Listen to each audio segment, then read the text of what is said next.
ছেলে আছে, মেয়ে আছে, কি আছে? তিনি একজন নিরীহ সাধারণ নাগরিক। বাংলাদেশের মানুষের যে অধিকার, তার সাংবিধানিক অধিকার, অধিকার থেকে সংবিধান দিয়েছে, বাংলাদেশ দিয়েছে যে 5 বছর পরে একটা নির্বাচন হবে, সেই নির্বাচনের সেই সুযোগ পাবে মতামত প্রকাশ করবার, জনপ্রতিনিধি নির্বাচন করবার অধিকার তার থাকবে। এই অতি সাধারণ মানুষ যিনি পরিশ্রম করে তার জীবিকা উপার্জন করেন, যিনি খেতে ফসল ফলান এবং সাধারণ মানুষের সঙ্গে কাজ করেন, তাকে 23 ডিসেম্বর এই আওয়ামী লীগ সরকারের যারা তৈরিবাহক কিছু সংখ্যক গুন্ডা, তারা নির্বাচনের কেন্দ্রে যাওয়ার পথে তাকে নৃশংসভাবে হত্যা করেছিল। আমাদের তৃণমূল ভাই তিনি আজকে শহীদ হয়েছেন গণতন্ত্রের সংগ্রামে, গণতন্ত্রের লড়াই। এইরকম শুধু তৃণমূল ভাই নন, প্রায় 22 জন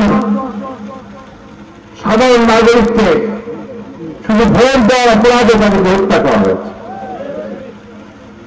ধর্ষণ করা হয়েছে আমাদের মা বোনদের। আমি কয়েকদিন আগে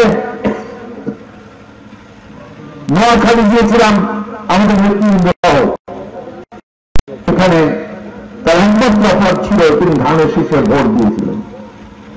তাকে তার শ্লীলতা হানি করা হয়েছে, তাকে ধর্ষণ করা হয়েছে।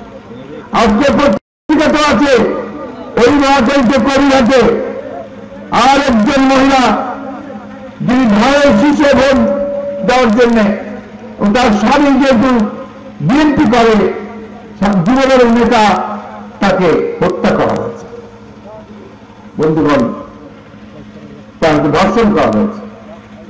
এরকম অসংখ্য নেতা কর্মীকে নির্যাতন করা হয়েছে, তাদেরকে নিপীড়ন করা হয়েছে।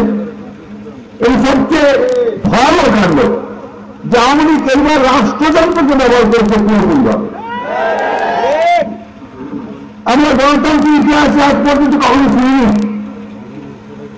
যে একটি নির্বাচন, যে নির্বাচনে প্রশাসনের সম্পূর্ণভাবে নিরপেক্ষ থাকার কথা, যে নির্বাচনে পুলিশ বলেন, র্যাব বলেন, প্রশাসনের ব্যক্তিরা বলেন, ডিসি, বিজিএফ, বিজিবি, বর্ডার এবং সেনাবাহিনীকে নিয়োগ করা হয়েছে একটা সুষ্ঠু নির্বাচন করার জন্য। সেইখানে ভোটের আগে রাত্রে এই প্রশাসনের সহযোগিতায় মধ্যে সিল রয়েছে, ব্যালট পেপারে সিল রয়েছে নৌকায়। এবং পরের দিন যেটা বললেন যে দিনের বেলা ডাকাতি করে, জোর করে যারা বিরোধী দলের লোক তাদেরকে সরিয়ে দিয়ে, জনগণকে সরিয়ে দিয়ে, ভোটারদেরকে সরিয়ে দিয়ে আবার সেই নৌকার মধ্যে সিল মারা হয়েছে। এই নির্বাচন জনগণ গ্রহণ করেনি। এই নির্বাচন বৈদিকের জন্য ভোট দিতে পারেনি। আপনার মা বোনা ভোট দিতে পেরেছিলেন? ভোট দিতে গিয়েছিলেন? আপনারা ভোট দিতে পেরেছেন ভাইরা? পারেননি। আপনাদের ভোটের অধিকার আওয়ামী লীগ শেখ হাসিনা কেড়ে নিয়েছে। দুর্ভাগ্যতা এখানে যে যে দলটি অতীতে গণতন্ত্রের জন্য সংগ্রাম করেছে, মুক্তিযুদ্ধ করেছে, সেই দলটি আজকে আবার জনগণের সেই অধিকার তাদের কাছ থেকে হরণ করে, ডাকাতি করে নিয়ে গেল। আমরা 1971 সালে সংগ্রাম যুদ্ধ করেছিলাম। আমাদের যে নেতৃবৃন্দ, সেনানায়ক এখানে আছেন, আমরা 1971 সালে যে যুদ্ধ করেছিলাম, মুক্তিযুদ্ধ, সেই যুদ্ধের মূল কারণই ছিল আমাদের গণতান্ত্রিক অধিকারকে রক্ষা করা, গণতন্ত্রকে রক্ষা করা। সেই গণতন্ত্রকে আওয়ামী লীগ শেখ হাসিনার নেতৃত্বে সম্পূর্ণভাবে লুট করে নিয়ে গেছে, ডাকাতি করে নিয়ে গেছে। আমাদের নেত্রী দেশনেত্রী বেগম খালেদা জিয়া দীর্ঘকাল গণতন্ত্রের সংগ্রাম করেছেন। 9 বছর তিনি স্বৈরাচারের বিরুদ্ধে সংগ্রাম করেছেন এবং এখনো এই গণতান্ত্রিক সংগ্রামের কারণে তিনি কারারুদ্ধ হয়ে আছেন। একটা অন্ধকার পরিত্যক্ত কারাগারে তাকে অন্ধকার প্রকৃষ্টের মধ্যে প্রায় 11 মাস বিনা কারণে সবগুলো মিথ্যা মামলা সাজিয়ে তাকে আজকে কারাগারে রাখা হয়েছে। অসুস্থ তিনি, 73 বছর বয়স, তিনি গিয়েছিলেন কারাগারে।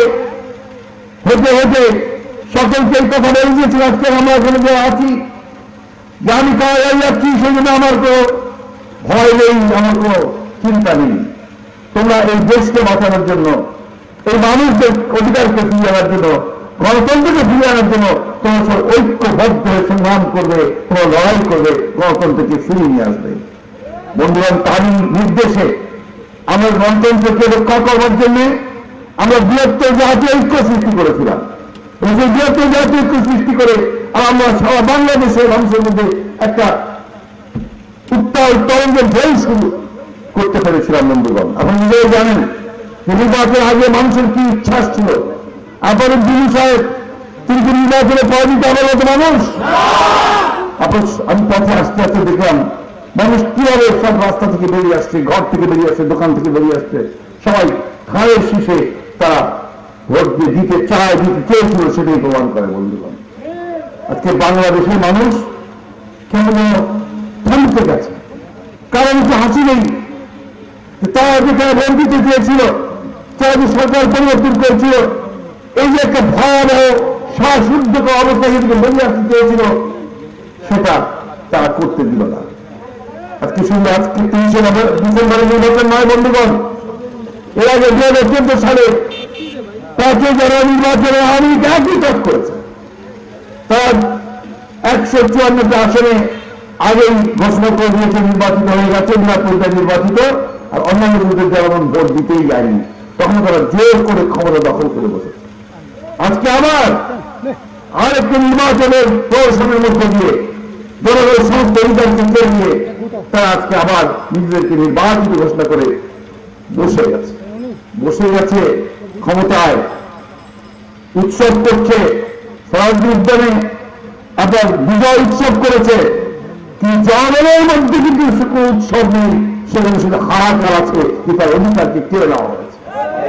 বন্ধুগণ, আজকে আমাদের প্রজন্ম ভাই শহীদ হয়ে গেছেন, তার যে রক্ত, সেই রক্ত কিন্তু আমাদেরকে তার নীল রক্ত নিঃশোধ করার জন্য দাঁড়িয়ে দিচ্ছে। তিনি আরো 22 জন এবং গত 10 বছরে এরকম হাজার হাজার অনেক ভাই আমাদের শহীদ হয়ে গেছে। আমাদের অনেক ভাই গুম হয়ে গেছে, তাদের কোনো খবর পাওয়া যায় না। তাদের স্ত্রী, তাদের মা, তাদের সন্তানরা এখন অপেক্ষা করে থাকে যে কখন তারা ফিরে আসবে। ফিরে আসে না বন্ধুগণ। মিথ্যা মামলা, গায়েবী মামলা, কোনো কিছুই ঘটনাই, অথচ মামলা দিয়ে দিচ্ছে। তার মামলা কি 200-300 জনের নামে দিচ্ছে, আর কি বলে দিচ্ছে অজ্ঞাতনামা। ওই অজ্ঞাতনামার মধ্যে দৌড়ে গেছে বলে কত টাকা দিবা দাও, তাহলে মামলায় আসামি করে দিলাম। হাজার হাজার মামলা আমাদের হিসাবে এখন পর্যন্ত প্রায় 98,000 মামলা হয়েছে বন্ধুগণ সারা দেশে। 26 লক্ষ আসামি। আমি আওয়ামী লীগকে, প্রশাসনকে, বিশেষ করে পুলিশ ভাইদেরকে খুব পরিষ্কার করে বলতে চাই, এই ভয়াবহ কাজ থেকে দূরে থাকুন, বিরত থাকুন। মানুষকে প্রতিপক্ষ বানাবেন না। 30 ডিসেম্বর নির্বাচনে আপনার গোটা বাংলাদেশের মানুষকে প্রতিপক্ষ বানিয়েছেন, আপনাদের সঙ্গে কেউ নাই। আজকে আওয়ামী লীগের পরাজয়টা হয়েছে বলেছেন রব ভাই, আমাদের কাজের ভাই বন্ধুবী, যে আওয়ামী লীগের পরাজয় হয়েছে কারণ আওয়ামী লীগ জনগণ থেকে সম্পূর্ণ বিচ্ছিন্ন হয়ে গেছে। আর আগামী কোন নির্বাচনে আওয়ামী লীগ জনগণের ভোটে কিন্তু নির্বাচিত হয়ে আসতে পারবে না বন্ধু, কারণ আওয়ামী লীগকে আর কেউ কোনদিন বিশ্বাস করবে না। বন্ধুগণ, আমাদের সামনে এখন অনেক কঠিন পথ। এখন যে সরকার এসছে জনগণের প্রতিনিধি নয়, জনগণের মনের ভাষা, মুখের ভাষা বোঝার সত্যিকার নাই। তারা আবার জোর করে ওই সরেজের কায়দায় তারা আবার দেশ চালাতে চাইবে, কিন্তু জনগণ এবার তা হতে দেবে না। ইনশাআল্লাহ জনগণ তাদের এই যে ক্ষোভ, সেই ক্ষোভকে তারা শোক শক্তিতে পরিণত করবে, ওই শক্তিতে পরিণত করে তারা জনগণের মধ্যে উত্তাল একটা তরঙ্গ সৃষ্টি করবে, যার মধ্যে দিয়ে এই আওয়ামী লীগ সরকারের পতন অবশ্যম্ভাবী হবে। বন্ধুগণ, আপনারা কি সবাই আন্দোলন করতে প্রস্তুত আছেন? ইনশাআল্লাহ আন্দোলনের মধ্যে দিয়েই আমরা এই গণবিরোধী যে সরকার প্রতিষ্ঠা হয়েছে, যেটা গণবিরোধী সরকার, সেই সরকারকে সরিয়ে জনগণের সরকার আমরা তৈরি করবো। ইনশাআল্লাহ জনগণ তৈরি করবে, তাদের নিজেদের সরকার তৈরি করবে। আজকে আওয়ামী লীগ গণশক্তিতে পরিণত হয়েছে, মানুষের সঙ্গে তার কোনো সম্পর্ক নাই।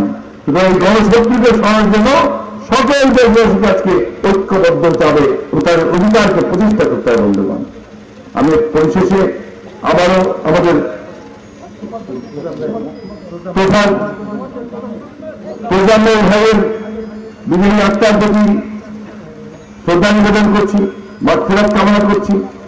তার পরিবার, তার স্ত্রী, তার সন্তানদের এই শোক সহ্য করবার জন্য আল্লাহ তাআলার কাছে দোয়া চেয়েছি। আল্লাহ তাআলা তাকে বেহেশত করুন। আপনারা সবাই ভালো থাকেন। আর আমাদের যে ভাইরা নির্যাতিত হয়েছেন তাদেরকে আমরা দেখে এসেছি, তারা সুস্থ হয়েছে। আপনারা সবাই ঐক্যবদ্ধ থাকবেন। আমরা জাতীয় ঐক্য তৈরি করেছি, ইনশাআল্লাহ জনগণের ঐক্য, জাতীয় ঐক্যের মধ্যে দিয়ে আমরা এই ভয় ও দানব আমাদের মুখে হচ্ছে বসে আছে, তাকে আমরা সরাতে সক্ষম হবো ইনশাআল্লাহ। আপনাদের সকলকে ধন্যবাদ। আসসালামু আলাইকুম, খোদা হাফেজ। বাংলাদেশ জিন্দাবাদ, বাংলাদেশ জাতীয়তাবাদী দল জিন্দাবাদ, শহীদ জিয়াউর দেশের জিয়া জিন্দাবাদ। আমরা আমাদের এই আন্দোলন গণতন্ত্র মুক্তির জন্য আন্দোলন, আমাদের এই আন্দোলন গণতন্ত্রের মাথা দেশের তৃণমূল খালেদাকে মুক্ত করবার আন্দোলন। আমাদের এই আন্দোলন আমাদের নেতা তারেক রহমানকে দেশে ফিরিয়ে আনবার আন্দোলন। সমস্ত বন্ধু বান্ধব যারা আছেন, সহকর্মী যারা আছেন, যারা মিথ্যা মামলায় আজকে জেলে আছে, তাদেরকে মুক্ত করার আন্দোলন, মিথ্যা মামলা প্রত্যাহার করার আন্দোলন। আমরা অবিলম্বে নির্বাচনের ফলাফলকে বাতিল করে একটি নির্দলীয় নিরপেক্ষ সরকারের অধীনে নির্বাচনের মধ্যে দিয়ে নতুন নির্বাচন দিতে হবে, জনগণের সরকার প্রতিষ্ঠা করতে হবে। এই গণবক্তব্য শেষ করছি। আসসালামু আলাইকুম, খোদা হাফেজ।